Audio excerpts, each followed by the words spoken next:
Hola, buenas tardes. Nosotros somos el equipo de Wookiees. Estamos conformados por Vladimir Puente y Jennifer Ponce y vamos a dar el tema de diálisis peritoneal y la hemodiálisis.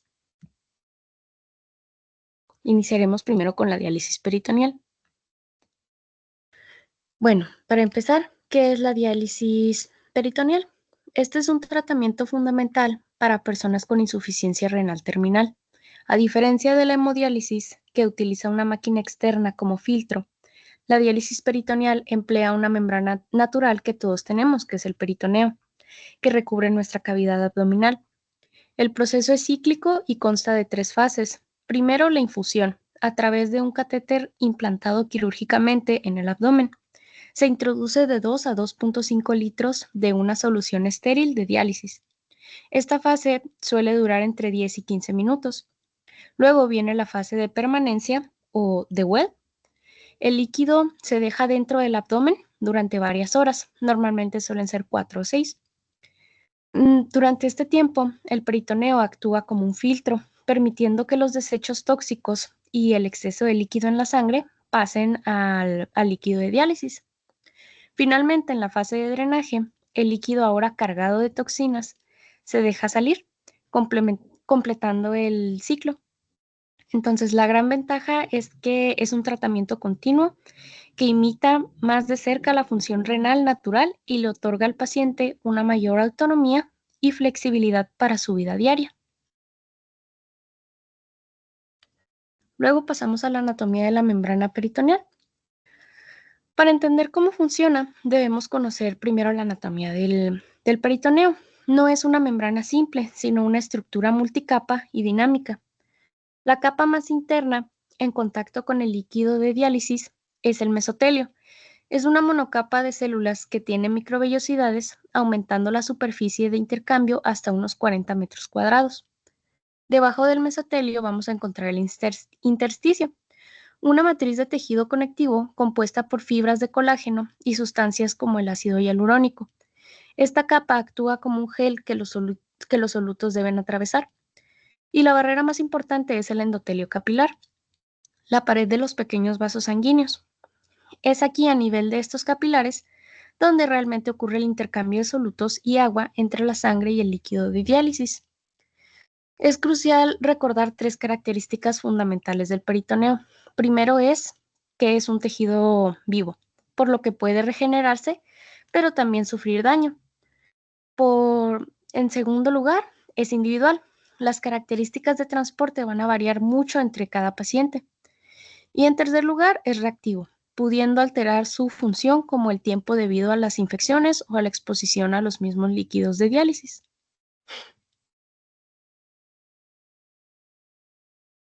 Luego pasamos a la fisiología. Para poder entender cómo la diálisis peritoneal va a limpiar la sangre, pues debemos adentrarnos en la fisiología del transporte a nivel microscópico. La teoría que lo explica es el modelo de los 3 poros en los capilares del peritoneo. En primer lugar están las acuaporinas, consideradas los poros ultra pequeños. Son canales especializados que funcionan como filtros de agua pura, ya que solo permiten el paso de moléculas de agua sin ningún soluto. Son tan eficientes que son responsables de aproximadamente la mitad de toda la ultrafiltración que se consigue durante un intercambio. En segundo lugar, tenemos los poros pequeños, que son los espacios entre las células endoteliales. Estos poros actúan como la como la autopista principal para la limpieza. Permiten el paso de agua y de los solutos pequeños, como la urea y la creatinina. Son la vía dominante para el primer mecanismo de limpieza, que es la difusión. La difusión es un proceso pasivo donde estos desechos se mueven desde la sangre, donde están muy concentrados, hacia el líquido de diálisis fresco, donde su concentración es casi cero, igualando así los niveles. Finalmente existen los poros grandes, que son hendiduras más amplias pero muy escasas. Su función es permitir el paso de proteínas y moléculas grandes, pero al ser tan pocos, pues su contribución al proceso de diálisis es mínima. El segundo mecanismo de limpieza es la convección, también llamada la ultrafiltración. Aquí el motor no es la diferencia de concentración de toxinas, sino la de un agente osmótico, como la glucosa, en el líquido de diálisis. Esta alta concentración de glucosa crea una presión osmótica que jala el agua desde la sangre a través de los poros. Este flujo masivo de agua arrastra consigo de forma mecánica una gran cantidad de solutos tóxicos. Sin embargo, pues hay un reto aquí, ¿verdad? Con el tiempo, la propia glucosa se difunde hacia la sangre, el gradiente osmótico se pierde y con él la capacidad de ultrafiltrar. Es un problema especialmente relevante en pacientes con un peritoneo ya muy permeable. Mm, Bueno, luego pasamos a la evaluación del transporte peritoneal.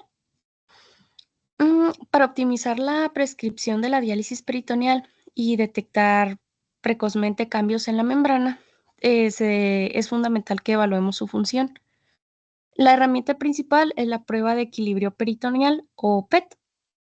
Esta prueba es un procedimiento estandarizado que se realiza típicamente entre las 6 y 8 semanas tras iniciar el tratamiento, al menos una vez al año. Consiste en un intercambio de diálisis de 4 horas de duración, utilizando 2 litros de una solución con glucosa al 2,5%. Durante este tiempo se toman muestras de líquido de diálisis al inicio, a las 2 horas y a las 4 horas. Una muestra de sangre a las 2 horas. El parámetro más importante que obtenemos es el cociente dializado plasma de creatinina o DP de creatinina a las 4 horas. Este valor, que de media es de 0,67, nos indica la permeabilidad de la membrana. Según este resultado, clasificamos a los pacientes en 4 categorías. Desde los transportadores bajos o lentos, que tienen una membrana menos permeable, hasta los transportadores altos o rápidos, cuya membrana permite un paso más veloz de los solutos. Esta clasificación es la base para personalizar la prescripción de la diálisis. Entonces, ahora vamos a conocer el tipo de transporte de cada paciente. El conocerlo nos permite adaptar el tratamiento a sus necesidades, a las necesidades específicas que tenga cada uno. Por ejemplo, los transportadores bajos o lentos tienen una membrana con menor permeabilidad, entonces la glucosa del líquido de diálisis se absorbe lentamente, lo que mantiene un gradiente osmótico y una buena ultrafiltración durante periodos prolongados. Por ello, son candidatos ideales para la diálisis peritoneal continua ambulatoria o la DPCA, con permanencias largas de 4 a 6 horas. Por el contrario, los transportadores altos o rápidos presentan el desafío clínico más importante. Su membrana es muy permeable, entonces esto hace que la glucosa se absorba muy rápido hacia la sangre. Y pues esto causa una pérdida precoz del gradiente osmótico y con ello una capacidad de ultrafiltración inadecuada en las permanencias largas. Para estos pacientes, la prescripción de elección es la diálisis peritoneal automatizada, que se utilizan ciclos nocturnos más cortos y así se evitan las largas permanencias donde se pierde la ultrafiltración. Un manejo incorrecto en este grupo se asocia con un mayor riesgo de complicaciones.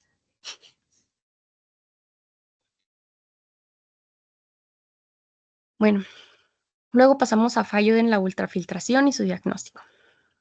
Un problema crítico en la diálisis peritoneal es este fallo, que se define como una ultrafiltración neta menor a 400 mililitros después de un intercambio de 4 horas con una solución de glucosa al 4,25%. Mm, no todos los fallos en la ultrafiltración son iguales y se clasifican en tipos según la causa. El tipo 1 es el más frecuente y se da en transportadores altos, ya sea de forma inerte en el paciente o adquirida por daño en la membrana tras años de tratamiento. Para un diagnóstico más preciso, especialmente en transportadores medios, se utiliza el cribado de sodio. Si el sodio en el dializado cae más de un 5% en la primera hora, que es un cribado mayor al 5%, sugiere un fallo en el ultrafiltrado tipo 3. A menudo está relacionado con la alta reabsorción linfática. Si el cribado es menor al 5%, se relaciona con un tipo 4. y este ya es una señal de alarma, ya que indica un daño estructural grave como la pérdida de coapurinas o fibrosis con alto riesgo de desarrollar esclerosis peritoneal. Por esta razón, las guías actuales recomiendan utilizar el PET con glucosa al 4.25 para poder evaluar simultáneamente el transporte de solutos, la capacidad de la ultrafiltración y por la función de las acuaporinas, ofreciendo una visión completa de la salud del peritoneo, cómo está su estado. Ahora pasamos al catéter peritoneal. Mm, el éxito de la diálisis peritoneal va a depender totalmente de un acceso seguro y funcional a la cavidad abdominal. Y ese acceso es el catéter peritoneal.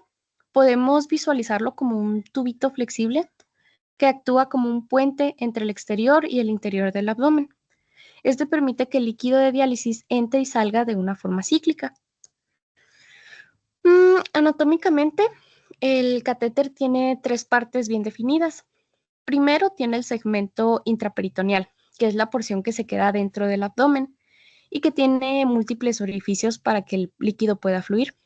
Después tiene el túnel subcutáneo, que es el recorrido que hace el catéter por debajo de la piel. En este túnel se encuentran los famosos CUPS o unas esponjillas de poliéster. Estos CUPS son fundamentales, ya que el tejido cicatricial crece alrededor de ellos, anclando firmemente el catéter y, pues lo más importante, actuando como una barrera física contra las infecciones. Por último está el segmento externo, que es la parte que queda fuera del cuerpo y que conectamos a la bolsa de diálisis. También existen diferentes modelos, siendo el catéter de Teckhoff, ya sea recto o en espiral, el más utilizado a nivel mundial. Están fabricados principalmente de silicona por su alta biocompatibilidad o de poliuretano, y este permite un flujo más rápido. La colocación es un procedimiento que puede realizarse por métodos quirúrgicos, siendo una laparoscopía la técnica de elección. Esta nos permite visualizar y colocar la punta del catéter en una buena posición, que viene siendo la parte más baja de la pelvis.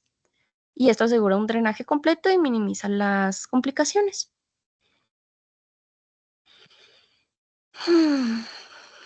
Luego pasamos a las soluciones de la diálisis peritoneal.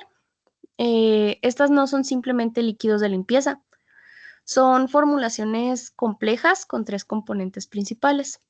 Primero tiene el agente osmótico, que es el motor que genera la ultrafiltración al crear un gradiente que atrae el agua desde la sangre.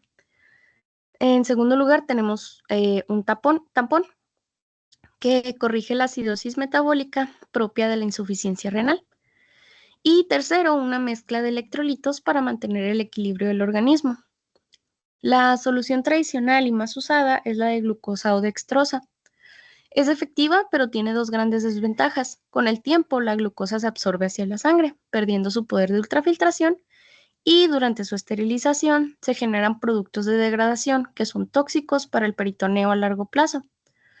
Para poder solucionar esto, hay unas alternativas como la icodextrina, que es un polímero de glucosa demasiado grande como para absorberse rápidamente, lo que la hace ideal para las permanencias largas de 8 a 12 horas, manteniendo una ultrafiltración estable. Luego están las soluciones biocompatibles que tienen un pH neutro y menos toxinas, lo que ayuda a preservar la salud del peritoneo y es mejor tolerada por los pacientes. Finalmente, en casos de desnutrición, se puede usar una solución de aminoácidos que además de ultrafiltrar, pues va a aportar nutrientes. Mm, Bueno, existen dos modalidades principales de la diálisis peritoneal que permiten adaptar el tratamiento a la vida de cada paciente. La primera es la diálisis peritoneal continua ambulatoria. Es un método manual en el que el paciente realiza entre 3 y 5 intercambios a lo largo del día. La característica principal es que siempre tiene líquido en su abdomen. Su gran ventaja es la simplicidad y la portabilidad, ya que no necesita una máquina, dándole mucha independencia. es ideal para pacientes que son transportadores bajos o lentos, ya que se benefician de estas permanencias largas para una mejor eliminación de las toxinas. La segunda modalidad es la diálisis peritoneal automatizada. En este caso, el paciente se conecta por la noche a una máquina llamada cicladora, que realiza múltiples intercambios de forma automática mientras el paciente duerme. Por la mañana se desconecta y puede tener el día libre o con un solo intercambio de larga duración. Esta modalidad es ideal para los transportadores altos o rápidos, que necesitan permanencias cortas para no perder la ultrafiltración, y también para personas con una vida muy activa, niños o quienes necesitan ayuda para realizar los intercambios, ya que concentra el trabajo de la diálisis en la noche. Luego pasamos a la adecuación de la diálisis. Durante mucho tiempo se pensó que una diálisis era adecuada solo si se alcanzaban unos números específicos en los análisis, principalmente el KTP y el clearance de creatinina. Estos miden la eliminación de toxinas de bajo peso molecular. Sin embargo, hubo estudios como el de ADMEX que demostraron que aumentar estos números más allá de un umbral mínimo no mejoraba la supervivencia del paciente. Hoy entendemos que hoy entendemos la adecuación como un concepto multidimensional.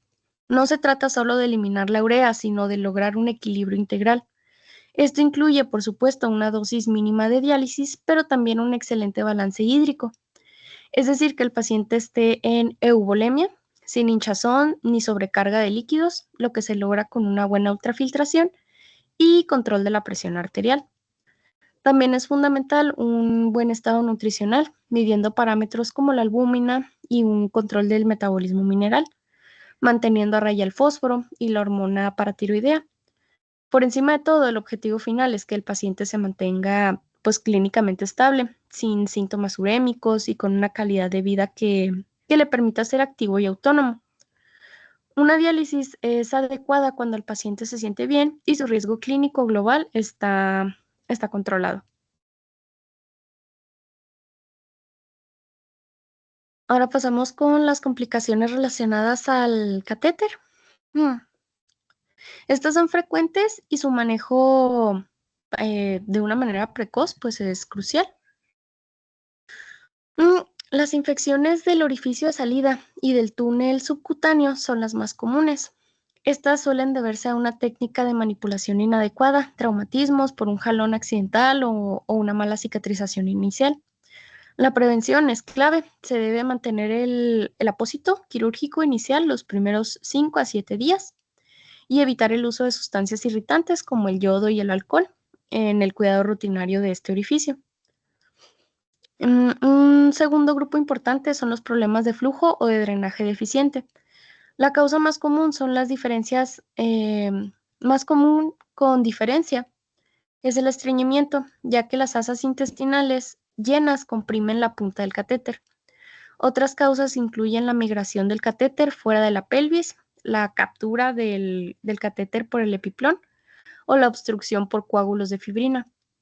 El manejo inicial es conservador, es tratar el estreñimiento con laxantes o añadir heparina al dializado para poder disolver los coágulos. Si esto falla, pues se requiere una radiografía para poder evaluar la posición y puede ser necesaria una recolocación quirúrgica, a menudo también por laparoscopía. Finalmente tenemos el dolor abdominal, que puede deberse a la irritación mecánica de la punta del catéter en la pelvis, y las fugas de líquido. Las fugas pueden ser hacia el exterior o hacia el tejido subcutáneo, y su manejo generalmente implica reducir el volumen de diálisis o en casos de extrusión del CUF sin infección, pues simplemente retirarlo de forma ambulatoria.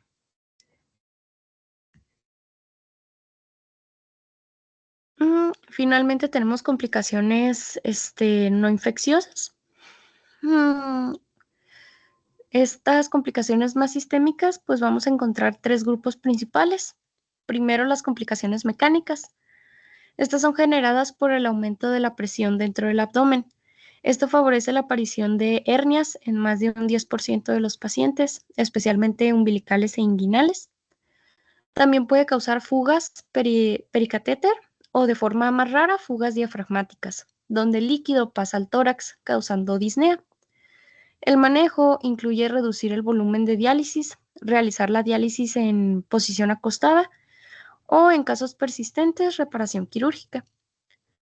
En segundo lugar, están las complicaciones metabólicas. La absorción constante de glucosa desde el líquido de diálisis puede aportar entre 500 y 800 calorías extra al día, lo que promueve la hiperglucemia y empeora el perfil lipídico, elevando el colesterol LDL. Entre las alteraciones electrolíticas, la hipopotasemia es la más frecuente, ya que el dializado no contiene potasio y lo extrae de forma continua.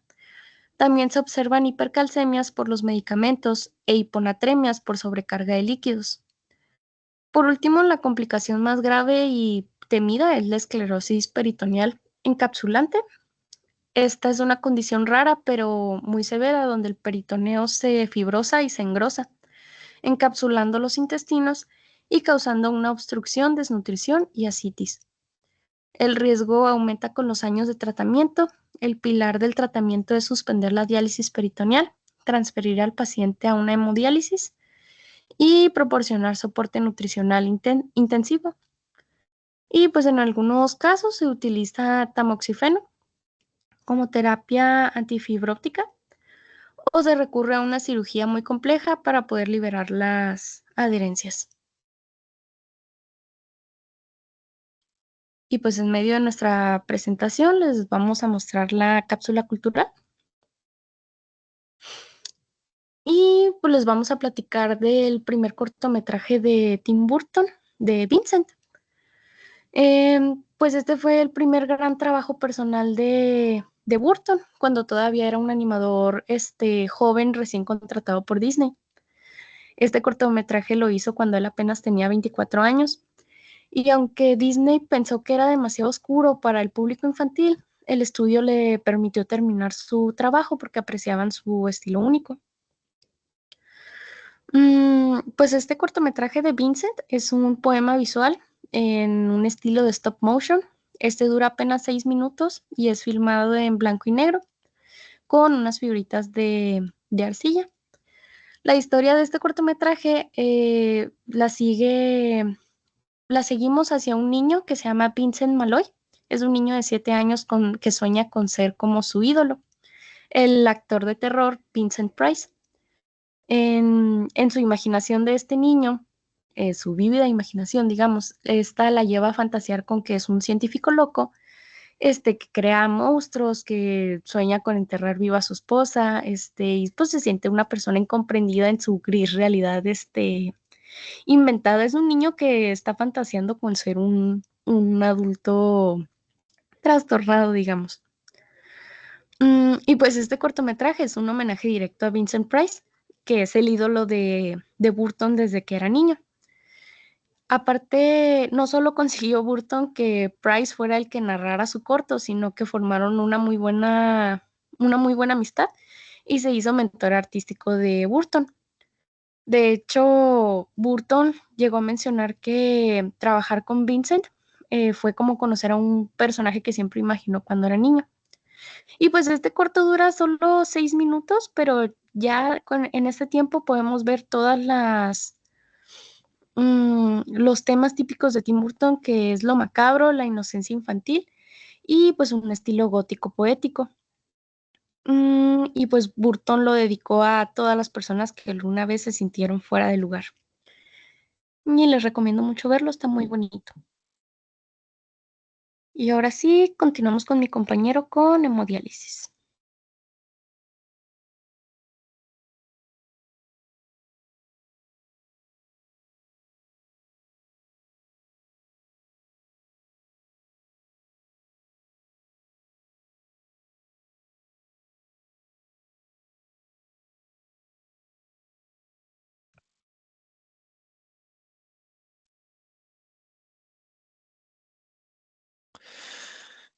Bueno, buenas tardes, compañeros. Yo les voy a hablar de la segunda parte de esta exposición, específicamente ahora de la hemodiálisis.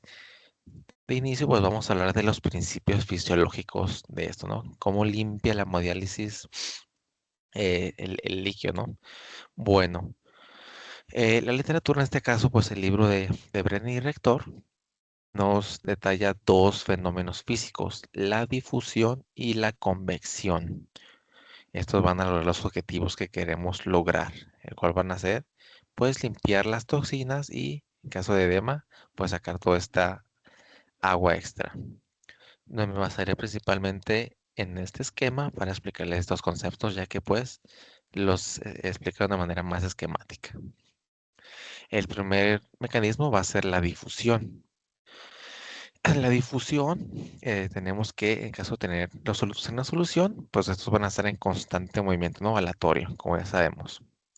Entonces, la sangre cargada de toxinas como urea y potasio, al entrar en contacto con la membrana, los surtos van a moverse de qué? De mayor a menor concentración por gradiente de concentración. Entonces, aquí el gradiente va alto, va a estar del lado de la sangre y pues, en el lado del líquido de la hemodiálisis pues va a ser cero. Entonces, así se va a mover. Entonces, este es el mecanismo más eficiente para eliminar moléculas pequeñas y clínicamente esto es lo que lo desintoxica. Ahora el segundo mecanismo, la convección, que clínicamente la llamamos ultrafiltración. Aquí la fuerza impulsadora no va a ser el gradiente de concentración, aquí va a ser el gradiente de presión. La máquina de hemodiálisis, en siguientes diapositivas les explicaré a más detalle en qué consiste estas máquinas, pero va a generar una presión hidrostática, recordemos las fuerzas de Starling, y esta pues va a empujar hacia afuera el paso de esta agua plasmática a través de los poros de la membrana. Entonces la implicación clínica pues va a ser doble. Primero, se va a eliminar, como se mencionó previamente, este exceso de volumen en caso de presencia de edema. Y segundo, generar un fenómeno llamado arrastre por solvente, donde al pasar el agua se va a llevar con ella, así de paso, solutos de mayor tamaño que no salieron de manera adecuada por el primer mecanismo, la difusión. Y entonces el tercer punto que les quiero hablar es, ahora, ¿cómo sabemos si esto se está realizando bien, ¿no? Que está viendo bien la hemodiálisis. Bueno, sin entrar a fórmulas exactas, el Brenner nos menciona una fórmula que es que KT entre B. Donde la K como está aquí, K es la depuración, el T es el tiempo y la V es el volumen de filtración o el volumen del agua del paciente. Aquí lo importante es que el Brenner nos dice que un valor menor de 1.2 es malo. Las estadísticas dicen que aumentan la tasa de mortalidad y pues nos disminuyen la eficacia. Lo que queremos aquí es que sea, como le puse aquí el objetivo, que sea mayor de 1.2. Ahora, lo que les mencionaba, ¿en qué consiste este circuito, esta máquina, ¿no?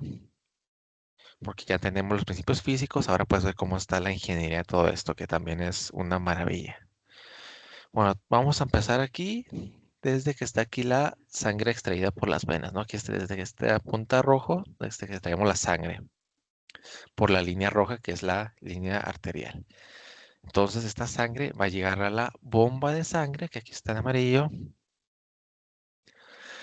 que va a funcionar con un sistema de radillos peristáltico, y esta bomba es la que va a definir la velocidad del tratamiento. Usualmente en la literatura nos mencionaba que se configuraba entre 300 y 500 mililitros por minuto. A mayor velocidad, naturalmente, pues va a pasar más sangre y pues se va a a limpiar más toxinas de la sangre. Ahora lo que sigue es la bomba de la parina. Algo sobre la coagulación les voy a hablar por separado en otra diapositiva, pero desde ya les voy comentando. Es súper importante la bomba de parina.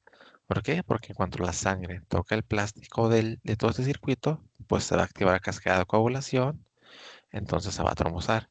Entonces por eso se va a inyectar la parina antes de que la sangre llegue al filtro para evitar pues esta trombosis, ¿no? A mitad de la sesión. Siguiente, continuamos ahora con el dializador, que es el cilindro central. Aquí se va a aplicar un principio muy importante que se llama flujo contracorriente. ¿Por qué flujo contracorriente?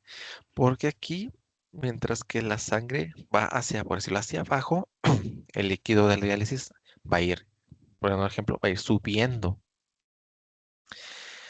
Entonces, esto porque es así, porque si fluyeran en la misma dirección, pues las concentraciones se igualarían a la mitad de este recorrido de la filtración y pues no se daría este intercambio, ¿no?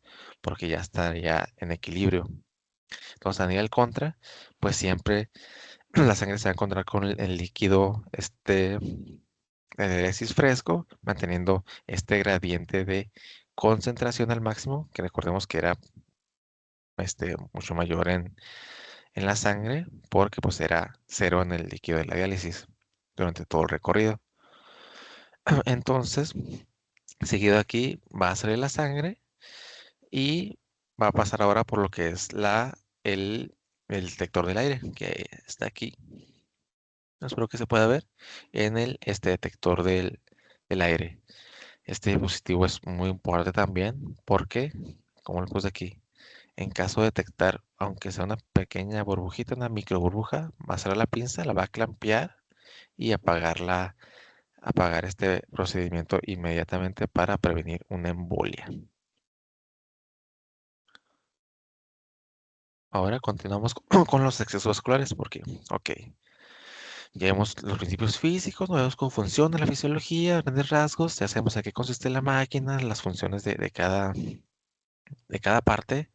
Ahora, ¿cómo las vamos a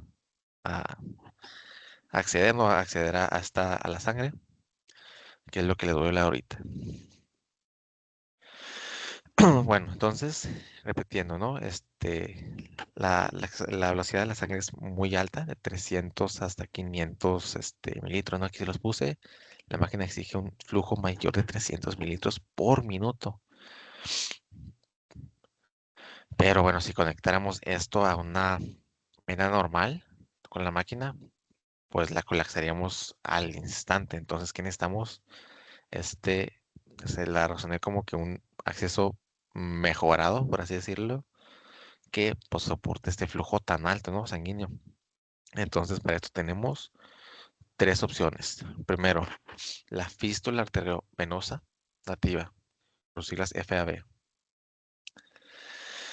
En el cirujano, espero que se pueda ver bien el dibujo, va a tomar la arteria radial y la va a coser lateralmente a la vena cefálica, por eso se puede llamar radiocefálica, y entonces la va a coser, ¿verdad? Entonces, esto, ¿por qué se hace? ¿Cuál es el motivo? Porque al meterle la presión arterial a la venosa por esta anastomosis, pues vamos a forzar un proceso que se llama arterialización. La vena se va a dilatar, su pared se va a engrosar y se va a volver un conducto fuerte que podemos pues acceder varias veces por semana, por inclusive años sin que se colapse, que es lo que queremos, ¿no? Que nos dure tiempo. La segunda, el injerto arteriovenoso también. Ahora, ¿qué pasa? Pues si el paciente es diabético o es ya un adulto mayor y pues sus venas ya son muy delgadas, no podemos hacer esta anastomosis, ¿no? Entonces, aquí es donde entra esto, el injerto. Espero que igual se vea de igual manera correcto, pero aquí se ve esta parte blanca, donde el cirujano va a colocar un tubo de plástico especial debajo de la piel, creando un puente artificial desde la arteria hasta la vena profunda. Entonces, cuando dializamos, se pica ese tubo de plástico, no la vena. Y por último, el catéter venoso central, o como eso lo abreviamos, el CVC. Es de que sabes que necesito una diálisis hoy mismo. Esta es la buena, ¿va? Está entra directo por el cuello. El Brenner nos enfatiza el hecho de que el sitio eh, adecuado es la yugular interna derecha, porque baja en línea recta hacia el corazón. Entonces la punta del catéter debe quedar justo en la entrada de la aurícula derecha, donde hay un gran volumen de sangre, para asegurar que la bomba pues siempre esté funcionando correctamente. En la siguiente pues se muestran a manera de resumen las ventajas y desventajas de cada uno de estos accesos, ¿no? Cada uno que pues ya se los mencioné en grandes rasgos como eran, pero bueno, ahorita para reforzarlo, es de que el primero que mencionamos, ¿no? La fístula, que tiene de ventajas aquí como ven las estrellitas, ¿no? Es la mejor opción, la fístula, sí. ¿Por qué? Porque el cita varios estudios el Brenner donde dice que tiene mayor supervivencia, menor tasa de hospitalización y hasta aquí todo perfecto. Entonces, ¿cuál es el problema? Bueno, es el inicio, ¿no? Que al principio está el riesgo de que simplemente la vena no se va a dilatar lo suficiente y después de meses de espera, pues no se puede usar, ¿no? Pero si funciona, como mencionaba, ¿no? Perfecto, nos puede durar hasta años. Ahora el injerto, ya que digamos el plan B, por así decirlo. Pues este se menciona que se puede utilizar relativamente rápido, 2 semanas, y pues es fácil de picar porque pues era un tubo, ¿no? Básicamente no picamos no la vena, picamos el tubo que pues es bastante mayor, pero ¿cuál es aquí la desventaja? Que pues todo este flujo tan alto, pues todo este flujo turbulento, pues hace que el plástico se una a la vena y pues causando que el tejido crezca hacia adentro, lo cual se llama hiperplasia de la íntima, y esto puede crear una estenosis que eventualmente pues va a tapar el injerto y pues va a requerir que, por así decirlo, se destape, ¿verdad? Cada cierto tiempo. Por último, el CVC del catéter, como mencionamos, no era muy bueno para la caso de emergencia que queremos uno ahí mismo, pero pues a largo plazo es muy malo. Vamos a mencionar dos de sus mayores problemas. Uno, posiblemente la infección, ¿no? Se menciona que las bacterias pueden crear un biofilm sobre el plástico, básicamente básicamente ahí aumentándonos el riesgo de sepsis, ¿no? Porque va a tener acceso directo al torrente sanguíneo. El otro es que el mismo roce del catéter dentro de las venas, pues, causa cicatrices y nuevamente una estenosis, ¿no? Entonces, esto es muy grave, ¿por qué? Porque si la vena subclavia es estenosa, ¿no? Y se llega a tapar, pues olvídate olvidémonos de poder hacer una fístula en ese brazo. Entonces, básicamente estamos quemando naves al arriesgarnos con esto, ¿no? A menos de que sea, como se mencionó, una emergencia.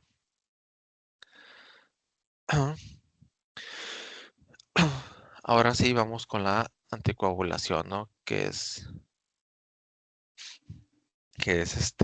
lo que le mencionaba. Entonces, es casi lo que estaba faltando, ¿no? Ya tenemos los principios, la máquina, ya sabemos dónde lo vamos qué es que eso vamos utilizando, con qué técnica. Ahora, lo que nos faltaba era mencionar específicamente la coagulación, porque sí es muy importante que requiere su propia diapositiva, ¿no? Entonces, aquí, eh, sobre la coagulación, aquí nada más les puse, no les voy a decir la cascada de coagulación, solo es para enfatizar ciertos puntos, ¿no? Aquí el principio es de que el simple contacto de la sangre con la superficie artificial del filtro va a activar la vía intrínseca. Entonces, para esto, ¿qué vamos a hacer? Vamos a utilizar heparina. La heparina va a potenciar la antitrombina 3, que a su vez va a activar la trombina y el factor XA, deteniendo la formación del coágulo. para cómo se va a administrar. Bueno, generalmente el libro de Brenner nos menciona que se puede utilizar la heparina no fraccionada, dando un bolo al inicio para anticoagular al paciente antes de que la sangre entre el filtro, como ya le mencioné, y luego con una infusión constante durante la sesión. Ahora aquí un punto que no se les debe olvidar es que debemos tener esta infusión 1 hora antes de terminar la diálisis. ¿Esto para qué? Para que el efecto pase y el paciente pues no se nos vaya a desangrar, ¿no? Porque como que le quitamos sí, justo porque está anticoagulado, entonces pues, si se lo quitamos así de golpe, pues aquí ya corremos el riesgo de que se nos desangre. Entonces por eso 1 hora antes, para cuando le retiremos la aguja, ya esté pues normal, ¿no? Como estaba antes. Pero pues ya se menciona que en la actualidad pues ya se utilizan más como lo mencionamos en clase, ¿no? Las heparinas de bajo peso, una de ellas, ¿cuál era? Pues la Noxe, ¿no? Que se mencionó que eso fue una pregunta que nuestro equipo sacó mal, pero pues sí, ¿no? Es la Noxa. Son más cómodas, primero que nada, pues es una sola dosis al inicio y pues menos efectos secundarios, como la temida trombocitopenia inducida por heparina. Y pues ahora aquí tenemos unas situaciones donde dice, ok, ¿qué tal si el paciente acaba de tener una cirugía, ¿no? O ¿qué tal si va a tener una cirugía como las tiene aquí, ¿no? En la parina, como nosotros aquí en el cuadrito, este cuadro amarillo, heparina dosis bajas o sin coagulación. En las 8 horas previas a una cirugía o en el contexto clínico, ¿qué tal si tenemos una hemorragia activa? Pues sabes que aquí dice sin anticoagulación o anticoagulación regional. Para heparina bajas dosis, contextos clínicos 7 días después de una cirugía mayor o 3 días después de una biopsia de órgano. Aquí están unas que no son recetas de cocina, pero sí nos dan unas ideas del tipo de anticoagulación dependiendo de ciertos contextos. Entonces continuamos ahora con la prescripción de la diálisis.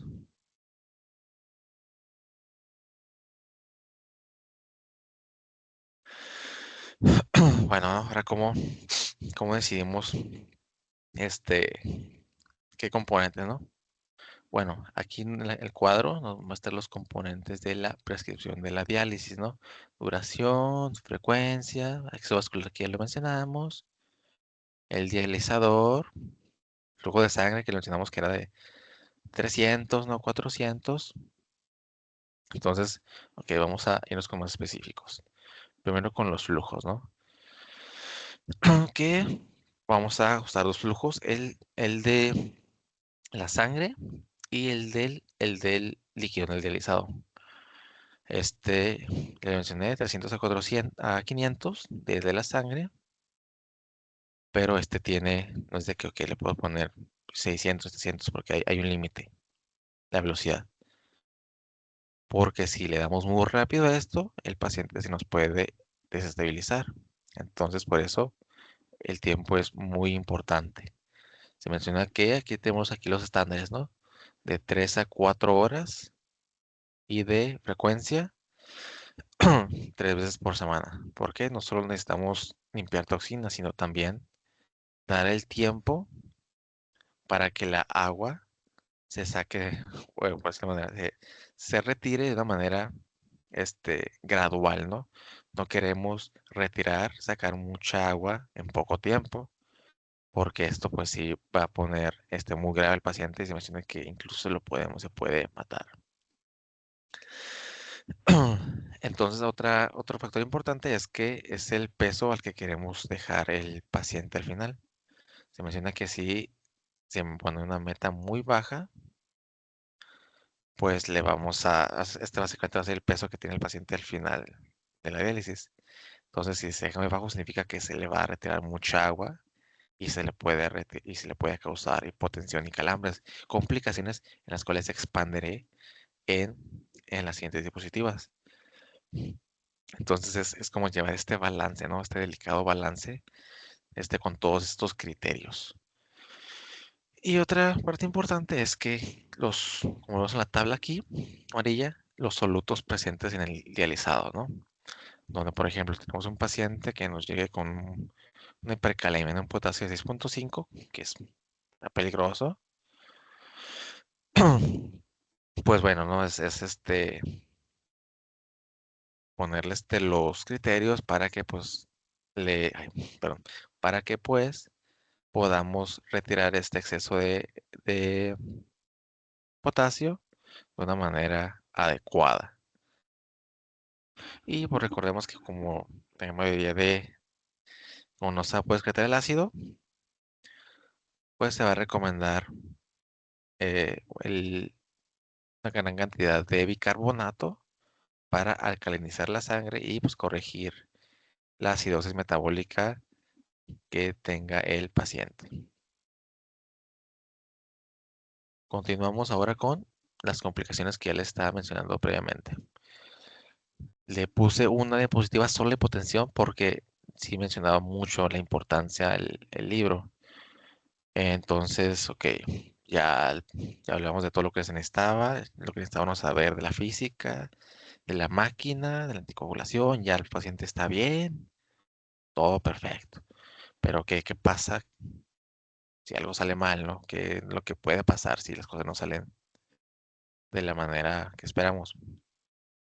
Se menciona que por mucho el más común, la hipotensión, ¿no? Que es básicamente el pan de cada día en esta unidad de hemodiálisis, que puede ocurrir hasta el 30% de las sesiones, ¿no? Que el 20, el 30, o sea, son cifras súper altas. Entonces, ¿cómo podemos identificarlos? Podemos tener un paciente pues, que esté tranquilo, pero de repente que empieza a bostezar, sentirse con náuseas o calambres. Entonces ahí debemos tener una sospecha alta de que este paciente se nos esté potenzando. El Brenner nos lo maneja, nos da un ejemplo de que es como una carrera de velocidades. Y es un principio que les mencioné ahorita también en la prescripción, donde la máquina está sacando el agua de la sangre, ¿no? Está dando esta ultrafiltración. Ahora el cuerpo intenta reponer esta agua, jalándola desde los tejidos hacia las venas, que se conoce como relleno plasmático. Ahora, la hipotensión ocurre cuando el líquido que retira la máquina, el agua, es mayor que el que el cuerpo pueda reponer, básicamente disminuyéndonos el volumen sanguíneo efectivo y pues inclusive pudiéndonos llevar a un choque hipovolémico. Entonces ahora aquí, ¿qué es lo que se hace? ¿Qué es lo que se puede hacer?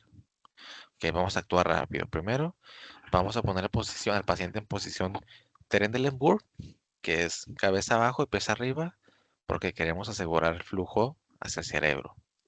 Segundo, apagamos la máquina también y detenemos el proceso.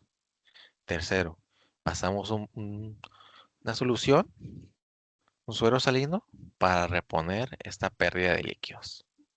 Entonces, con esas tres es lo que hacemos, ¿no? Que como tiene 100 a 200 mililitros. Pero ¿cuáles son otras? Que si bien la potencial es la más común, pues también hay otras. ¿Cuáles pueden ser? Bueno, otras que se mencionan que son muy frecuentes, calambres. Los calambres musculares son muy dolorosos, se mencionan, y generalmente ocurren al final de la sesión. El mecanismo fisiológico se menciona que es similar a lo que estuvimos hablando con la hipotensión, donde si se retira este líquido muy rápido o usamos este líquido de la diálisis con muy poco sodio, pues el músculo va a tener una hipoperfusión y pues se va a contraer.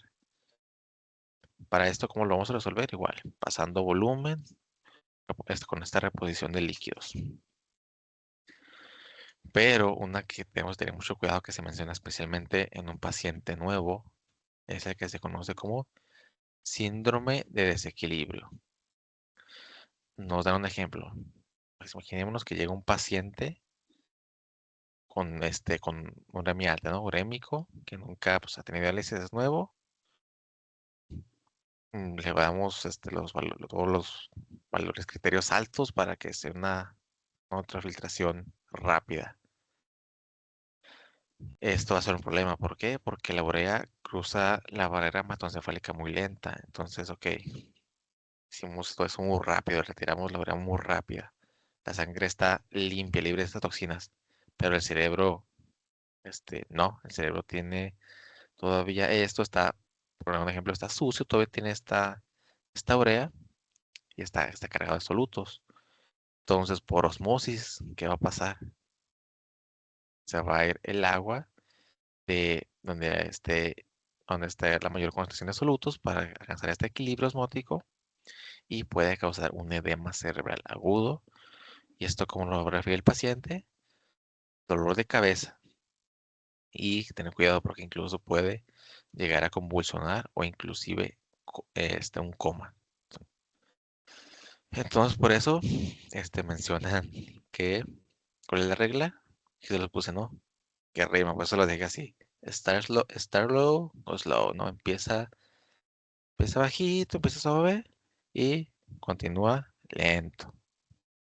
Así que por eso se menciona que, pues, sesiones cortas de 2 horas y los flujos lentos, ¿no? Para que no sea muy brusco este cambio osmótico. Y pues otra complicación, como es con cualquier cosa, pues el riesgo de alergia, ¿no? Anafilaxia por el contacto con la membrana.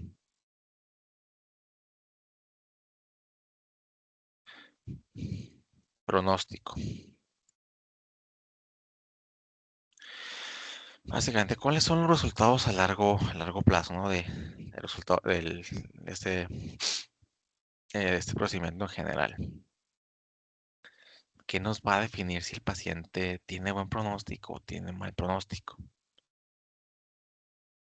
Nos volvemos a lo que les comenté al inicio. El concepto del KT entre B, de verdad, es súper importante, por eso se los vuelvo a comentar. Debemos de tener una cifra igual o mayor a 1.2, porque una cifra menor nos está indicando pues que no se está realizando de manera adecuada este procedimiento. Se menciona que estos cambios pues no se ven así en el día a día, ¿verdad? No son muy agudos, pero a largo plazo pues pueden causar desnutrición, inflamación y otros problemas. Entonces, por eso se menciona que los nefrólogos son muy estrictos con la vigilancia de este dato. Que si se da, por ejemplo, si se corta a un tiempo menor la hemodiálisis y por eso no se aumenta el QTB, el QT entre B, pues esto es lo que nos afecta. Ahora, como puse aquí, también algo que tenemos que tener mucho cuidado es en este cuadro amarillo que nos menciona las principales causas de muerte. Los resultados pues son bastante sombríos, ¿no? Como vemos, casi la mitad, bueno, el 40% son por causas cardiovasculares, de las cuales por mucho la más común son arritmias o como lo escriben aquí, ¿no? Un paro cardíaco. El mecanismo fisiológico, ¿cuál es aquí? Que el corazón de estos pacientes generalmente pues, está calcificado, está hipertrófico y todavía que le damos estos cambios bruscos, ¿no? de solutos, de potasio y de volumen cada semana con toda esta diálisis, pues esto es un estrés extra. O otra causa muy común, infección, ¿no? Sepsis, lo que se mencionaba este, con el catéter venoso, ¿no? Que era un riesgo muy alto de tener esta infección, ¿no? Que por el biofilm de las bacterias. Entonces aquí la importancia de pues, utilizar accesos seguros que nos disminuyen este riesgo. Y lamentablemente, una causa también muy común, abandono, ¿no? Que los pacientes, pues ya sea porque no pudieron, por diferentes circunstancias, ya sean sociales, económicas, personales, dejen el tratamiento, se dejan de dializar y pues lamentablemente fallecen. Ya por último, Vamos a hablar de cómo está la situación en nuestro país, ¿no? México. Pues lamentablemente va siendo un país tercermundista, las estadísticas no son muy, bueno, pueden estar mejor. La situación pues no es, pudiera ser mejor, ¿va? Pero, como vemos aquí, la insuficiencia renal es la quinta causa de muerte, más importante en México, 40,000 casos nuevos al año y la prevalencia de 500 por cada millón de habitantes. Cifras muy alarmantes. Pero aquí lo que les quería aterrizar era esto, el desbalance de acceso, como lo ponen, regla del 80-20, que a diferencia de países desarrollados, donde la hemodiálisis es la norma, no es lo común más que la diálisis peritoneal, México es al revés. Si tenemos a 10 pacientes que necesitan hemodiálisis, 8 van a estar en diálisis peritoneal y solo 2 van a estar en la hemodiálisis. O sea, es una cifra muy, muy alarmante. Entonces, aquí, realmente el artículo nos exhorta a de que nosotros estemos capacitados y estemos eh, preparados para todo esto, porque la hemodiálisis es un proceso, como vemos aquí, ¿no? Poco accesible por costos de infraestructura. Entonces, los que sí tienen acceso a él, pues, eh, ser responsables, ¿no? Con cuidar todo esto que les mencionaba del acceso vascular, su uso adecuado por la escasez que hay en él.